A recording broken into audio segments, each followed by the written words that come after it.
yung concept po ng final state ng unbeliever. Final state po, hindi po intermediate.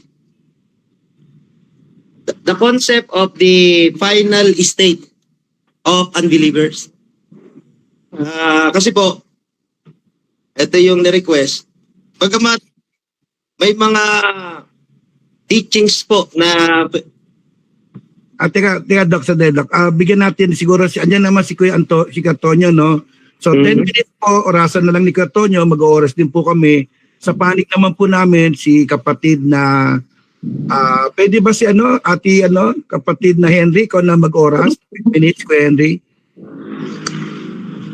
Kuya Henry, okay ba sa'yo? 10 minutes, ikaw na mag-oras? Para... Bro, isa lang ang cellphone ko kasi. Sige, si ano kaya? Si Ate Iris. Okay sa'yo, Ate Iris? Sige po, kapatid na Tonyo. Ready na tayo. 10 minutes po. Ready. Okay, so patungkol po sa final state ng unbeliever, there are 10 view na umiiral mula po sa first 4th century, no? Sa unang 400 taon ay umiiral na po itong mga view na ito. So, patungkol po sa kalagayan ng hindi mananampalataya, final state of unbeliever. I'm not discussing the intermediate stage. Kasi ang unbeliever, pag namatay, may nagtuturo na may intermediate stage. May nagtuturo naman na annihilism. Ay, ang annihilism, 3 agad yan. Iba yung annihilism ng Iglesia ni Cristo, iba ang annihilism ng MGCI, iba po ang annihilism ng Saksi ni Jehovah, at iba ang annihilism ng Seventh-day Adventist. So pagdating sa intermediate stage ng unbeliever, may 4 agad na view, iba't ibang malalaking samahan, na umiral ng matagal na panahon. So, hindi po yung intermediate stage ang aking tatalakayin, kundi yung final stage. Ano ba yung final ng unbeliever? After na siya ay mamatay. So, pinaka-common, universally speaking, ay ang eternal conscious torment ng Roman Catholic Church at ng lahat ng 98% na evangelical. Na ang final, no?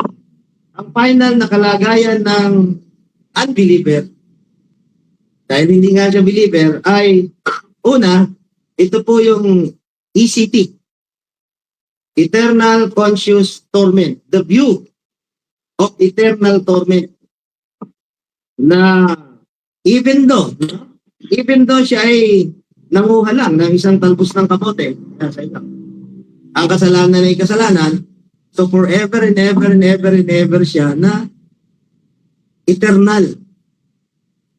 Eternal siya. Hindi siya mamamatay. Ibigyan siya ng katawang para parusahan magpakailan-kailanman.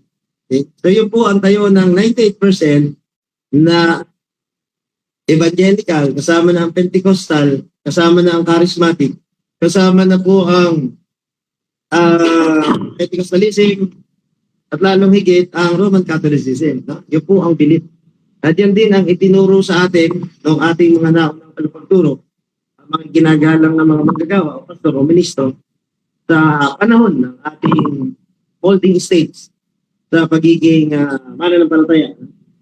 So may pangalawa, ang pangalawa ay matagal na rin po itong view na ito. Ito yung view pa ni Irenaeus, okay, ng 2nd century. Ito naman po ang conditional immortality. May kondisyon pagiging immortal. Sa una, sa eternal conscious torment ng Roman Catholic Church at ng 98% na Cristianismo, ang final state mo, eternal ka para parusahan. Kaya meron silang mga verses o mga talata na ginamit. Eternal fire, eternal flame, eternal torment, eternal punishment, or eternal. From the Greek word, aionios, no? Aionios yun. Aionios. Pagka may pangalawa, ito po yung conditional immortality. Hindi naniniwala itong conditional immortality na ang tao ay hindi forever and ever na parusa, kundi mayroon lamang certain time base sa kanyang nagawang pagkakamali. Ang tawag po dito ay conditional immortality o yung tinatawag na po dito sa Lucas na may palo na maunti, may palong marami. So, nakakaalam ng kalooban ng Panginoon, yan. O, ng kanyang Lord, may palong at hindi niya ginawa, marami yung palo. Pero hindi niya alam ang kalooban ng kanyang master, at ginawa niya yung kasalanan, may palong marami. Pero ito po ay may katapusan hanggang sa mabayaran ang kanyang pagkakasala. So ito po yung pangalawa, yung conditional immortality. Okay, and then may pangatlo. No? Pangatlo, ito po yung pinaka mabenta ng panahon po ng una, ikalawa hanggang ika-4 na siglo. No? First, second, third, and fourth century. Ito po yung pinaka mabentang turo. Ito yung universalism. Hindi yung universalism ng New Age. Kasi lately lang naman dumating ang New Age. Merong Christian universalism na ang tawag po dito ay restorationism. Ano po itong restorationism? Lahat ng tao, kahit nasa impyerno, ay pwede pang makabalik sa Diyos. Lahat ay maliligtas. Okay, so ito yung pinaka-popular sa unang 4 na siglo. Okay, ang proponent kasi nito ay si Origin of Alexandria. Ano? And then yung conditional immortality ay si Irenaeus. At ang eternal conscious torment naman ay galing kay Tertullian na pinagtibay ni Augustine di Hippo, no? Of Hippo. Now, so tatlo po ito. And then sa ating panahon, sa 20th century and 21st century, itong eternal, ito pong final state ng believer, dumami po ito, naging 10. Kaya lang, itong 10 na ito, ang tatlo na pinaka-possible, no? I would say, na possible na mas may credential dapat tanggapin o paniwalaan o pagpilian, yung tatlo, eternal conscious torment, conditional immortality, Irenaeus, at ang Christian universalism o restorationism ni Origen. Now, una, since orthodox na tinatawag ang eternal conscious torment, kahit po ang lahat ng mga kilalang theologian, wala pa noong medieval at ng mga kasalukuyang theologian, tinatanggap po ng kalahatan as orthodox ang eternal conscious torment. Yan po ang pinahahawakan. Kaya kahit sa evangelism, palaging ito po yung i-offer. Pag hindi ka nagkaroon ng relasyon kay Jesus o hindi ka nagkaroon ng tamang ugnayan sa kanya, impyerno ka. Kahit mga batang maliit, ginawa itong panakot. Sa tinatawag po na evangelism explosion ng mga evangelical o Pentecostal o charismatic or full gospel, ay ginawa na po itong panakot ng lahat ng mga buo ng mga sa kakristyanuhan, 98%. No? Eternal conscious torment. Ay, ano ba ang eternal conscious torment? No? Ang eternal conscious torment ay walang hanggang parusa. Okay, sa unang talata ni Augustine, at ito po ay nasa City of God. No? Sa City of God niya po ito ginamit. Itong talata na ito. Alright. Matthew 26. Matthew 26 at saka itong Revelations 14:11. No? Unahin natin ang Revelation 14:11.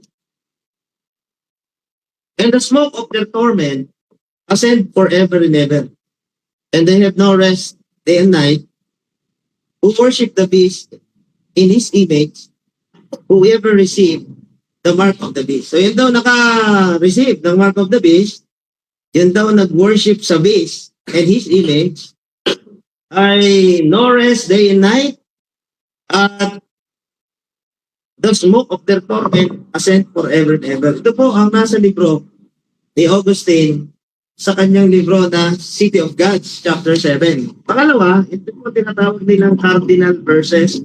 Cardinal verses, yung sabihin, ito yung kanilang matatag, pinakamatinding mga talata. Okay? Itong nasa Mateo, sa Mateo 26, 46, 25:46. Ayan. Nakasulat naman dito, sa mga kambing na ihiwalay, ano po kailang pupuntahan? Eternal punishment. But the righteous into eternal life, but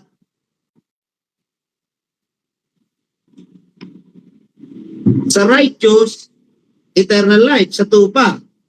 At doon naman sa kambing, will go away into everlasting punishment. So, ito po ang 25:46 ng Mateo. Ito po ang pinaka-cardinal na talata ng ECT. Yung nasa Marcos chapter 9, ang uod ay hindi namamatay, ang apoy ay hindi namamatay, hindi po ginamit ni Agustina kasi mahina siyang depensa. Mahina siya na pruweba. And then, hindi rin ginamit ni Augustine yung tinatawag na eternal darkness. Hindi rin kasi mahina. Ang pinaka-sinasabi niya na pinakamatatag na posisyon ng eternal conscious torment ay itong 26:25 ng Mateo at saka itong 25:46 at saka itong Revelation 14:11. Ayan po. So, kung iisa-isahin po yung sa ibang pag-aaral, yung ibang mga talata patungkol sa final state ng unbeliever, ay mahina po yun para kay Agustin. Kaya dito na lang sa dalawang ito, dahil ito na yung pinakaginamit niya na talata, ay nainiwala siya. Dinala naman dito ng Roman Catholic Church at ang lahat ng mga evangelical. Thank you very much. Ayun po ang introduction.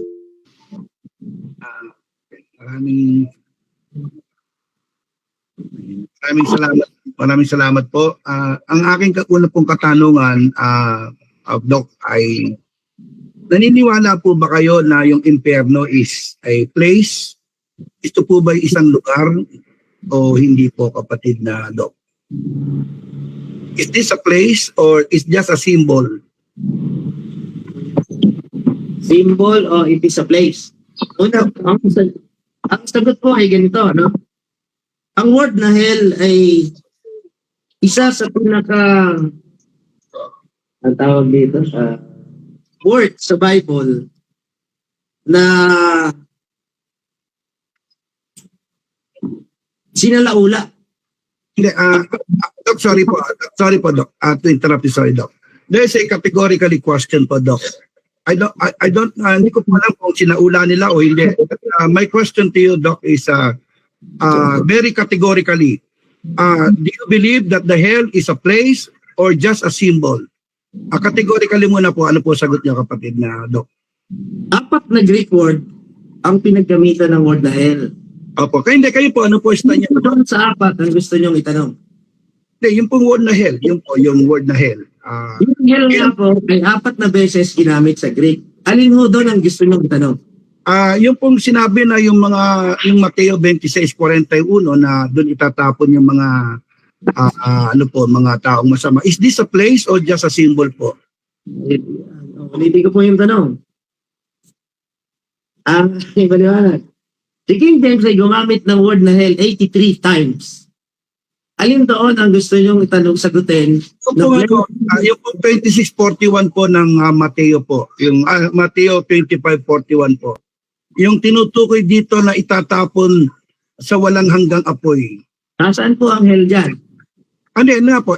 O dito na lang tayo sa Mateo po, 5:22 para may mapanggit na hell. Sabi po. 22 na? Mang Matthew po, basahin ko lang po, kapatid, no? Basahin ko muna kay Brother RJ po, kapatid. Basahin natin, Jay. Ano ang translation? Babasahin ko muna, Dr. para mas maganda.